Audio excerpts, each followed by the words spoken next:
Hello નમસ્કાર welcome. તમે YouTube ઉપર જાઓ અને કોઈ ફિલ્મનું ગીત સર્ચ કરો. યુટ્યુબ તમને આખા એ ફિલ્મનું એક ઓડિયો જ્યુકબોક્સ સજેસ્ટ કરશે. હવે આ જ્યુકબોક્સ એટલે શું?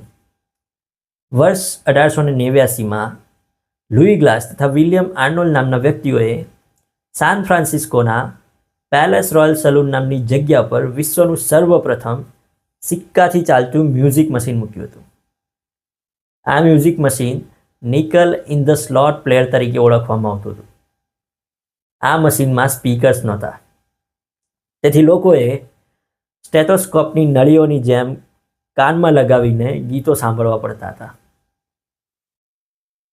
આ પ્રકારના મ્યુઝિક મશીનો માટે 1930ના દાયકામાં જ્યુક બોક્સ શબ્દ ઘણો પ્રચલિત થયો હતો. હવે જ્યુક એ આફ્રિકન અમેરિકન ભાષા પરથી આવેલો શબ્દ છે, જેનો અર્થ થાય છે નૃત્ય કરવું. જ્યુક બોક્સ એટલે સિક્કો નાખીને તમારા મનપસંદ ગીતો સાંભળવા માટેનું મશીન. જ્યુક બોક્સની આમ તો ઘણી વિશેષતાઓ છે, પણ હું તમને 2 વિશેષતાઓ જણાવું. પહેલી વિશેષતા છે જ્યુક બોક્સની આકર્ષક ડિઝાઇન્સ. જ્યુક બોક્સ રંગબેરંગી લાઇટો, બબલ ટ્યુબ્સ તથા સુંદર કાચની કારીગરી માટે જાણીતા હતા. બીજી વિશેષતા છે કે જ્યુક બોક્સ જાહેર મનોરંજન તરીકે ઉપયોગમાં લઈ શકાતું હતું, જેથી સામાજિક રીતે લોકો ભેગા મળીને સંગીતનો આનંદ માણી શકતા હતા.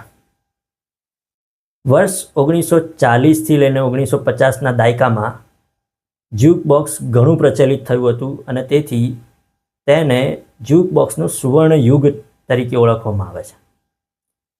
ભારતમાં 1950થી લઈને 1960 સુધીમાં મુંબઈના ઘણા રેસ્ટોરન્ટ્સ તથા કાફેઝમાં આ પ્રકારના મ્યુઝિક મશીનો મૂકવામાં આવ્યા હતા. મારો તમારા માટે એક સવાલ છે, તમારા મનના જ્યુક બોક્સમાં કેટલા ગીતો છે અને તેમાંથી તમારું ફેવરેટ ગીત કયું? મને નીચે કોમેન્ટ્સમાં જરૂર જણાવજો. ફરી મળીશું આવી જ કોઈ રસપ્રદ વાત સાથે, આવા જ કોઈ રસપ્રદ વિડીયો સાથે. ત્યાં સુધી જય હિન્દ, વંદે માતરમ.